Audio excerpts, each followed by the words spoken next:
Okay, dear students, today I will teach you 11th class Hornbill second poem, The Laburnum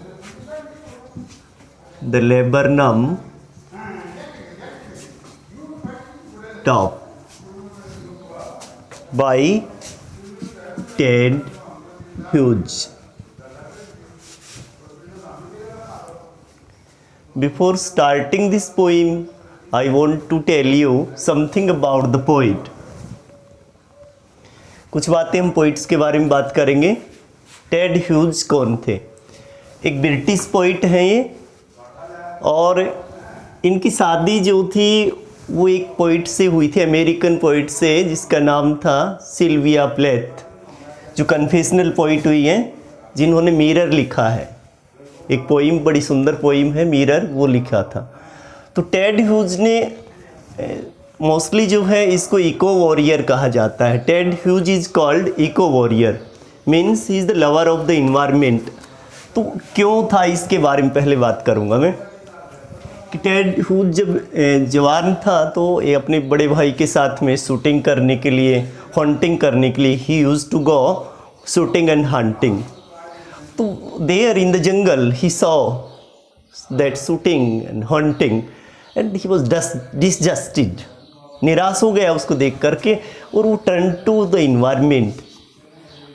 तब उसने तो ये poem जो लिखने लगा, तो एक पोइम और आती है इनकी, द थॉट फॉक्स, उससे इंस्पायर्ड होकर के इन्होंने पोइट्री लिखी है। तो यहाँ पर द लेबरनम टॉप जो है, मोस्टली इनकी पोइम में जैसे ट्रीज हैं, बर्ड्स हैं, एनिमल्स हैं, इनकी स्टोरी डिपिक्टेड है।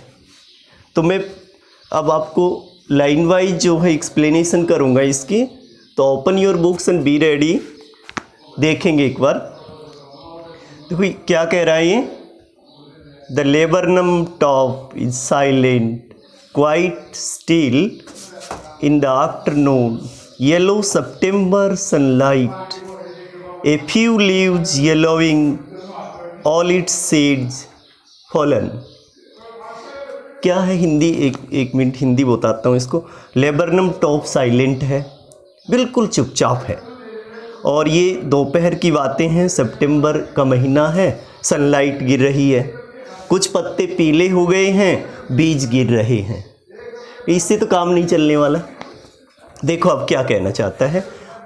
I explain the deep core of the poem. What is the core of the poem? What does the poet want to say here? First, the laburnum top. Laburnum means a picture comes to our mind. Laburnum is a tree, top may be the top of that tree. तो the laburnum is a tree with yellow flowers, with yellow leaves, that is laburnum top. That laburnum top is quiet and still, means there is no noise, there is stillness, there is quietness, there is no motion, no commotion, absolutely silent tree that was in the afternoon yellow September sunlight। इस line को देखेंगे कि दोपहर का समय है, सितंबर sunlight, alliteration use हुआ है सितंबर सनलाइट में, फिगर ऑफ स्पीच अलिट्रेशन का यूज हुआ है। अब ये जो लाइन है देखो इसको, कि in the afternoon yellow September sunlight, कि राइपनेस को शो कर रहा है, मैच्योरिटी को शो कर रहा है, फुलफिलमेंट है कि सितंबर का महीना है, September is the beginning of the autumn, September is the month of beginning of autumn, autumn का महीना है, sunlight, sun is at its full length, shining brightly. सब इसका अर्थ क्या हुआ कि there is maturity, ripeness everywhere. Few leaves yellowing, कुछ पत्ते पीले हो गए, ऑल सीड्स फॉलन, सारे पत्ते बीज जो हैं गिर रहे। इसका अर्थ क्या है कि अब क्या हुआ कि autumn has gone and new life is coming to origin. New life is coming to origin. तो टेड ह्यूज क्या कहते हैं, मैं इस स्टेंजा के अलावा एक लाइन बताता हूँ. टेड ह्यूज कहते हैं कि poetry is the explanation of self. Poetry is the explanation of self. Means look inside, know yourself, know thyself, and then you will see all around of you birds, animals, environment, trees, etc., etc. You will see. Meditate yourself first. So first stanza says that it is about ripeness, maturity, and cycle of the life is going on. Means the all seeds fallen, means the seeds are ready to take new birth. Okay, so the first stanza is about stillness, quietness, no noise. Now I start the second stanza, so be concentrated. Till the gold flinch comes with a twitching chirrup, a suddenness, a startlement at a branch end, then sleek as a lizard and alert and abrupt. She enters the thickness and a machine starts up of chitterings and a tremor of wings and trillings. The whole tree trembles and thrills. In lines को देखेंगे. Till the gold flinch comes, जब तक gold flinch आती है तब तक वो शांत रहता है. यानी पहला स्टेंजा शांत है. कब तक शांति के बारे में बताया गया है कि टोटली शांत है लेबरनम-टो. अब गोल्ड फ्लिंच आ जाती है तो क्या होता है, ट्वीचिंग चिरप, चहचा करके आवाज़ आती है. यानी अब चहचाती है उस सडननेस. और अचानक क्या होगा वहाँ पर, अचानक वहाँ पर उस पेड़ में जो शांति थी, बिल्कुल चुपचाप था, वहाँ पर खुशियाँ छा जाती हैं. There is cheeriness, delight, happiness all round. जब वो गोल्ड फ्लिंच आती है तो बदल गया वो शांत जो माहौल था, अब वो खुशी के माहौल में बदल गया है. अच्छा, वो ब्रांच के एंड पे बैठते ही ट्रीज को न्यू लाइफ मिल जाता है. पेड़ जो शांत खड़ा है, बिल्कुल चुपचाप है, वो उसको न्यू लाइफ मिल जाता है. Then sleek as a lizard, इस लाइन का अर्थ है तब वो एक लिजर्ड की तरह पेड़ के अंदर जाती है. अलर्ट एंड अब्रप्ट, चौकन्ना होकर के. सी इंटर्स द थिकनेस, और पेड़ के अंदर घुस जाती है. And a machine starts up, और एक मशीन शुरू हो जाती है. Of chitterings and tremor of wings and trilling, चहचाने की और पंख फड़फड़ाने की और रोमांच आ जाता है. यानी totally delightful atmosphere inside the tree. अब autumn has gone, new life has started. First जो स्टेंजा है उसमें ऑटम चली गई है अब, और न्यू लाइफ हैज़ स्टार्टेड.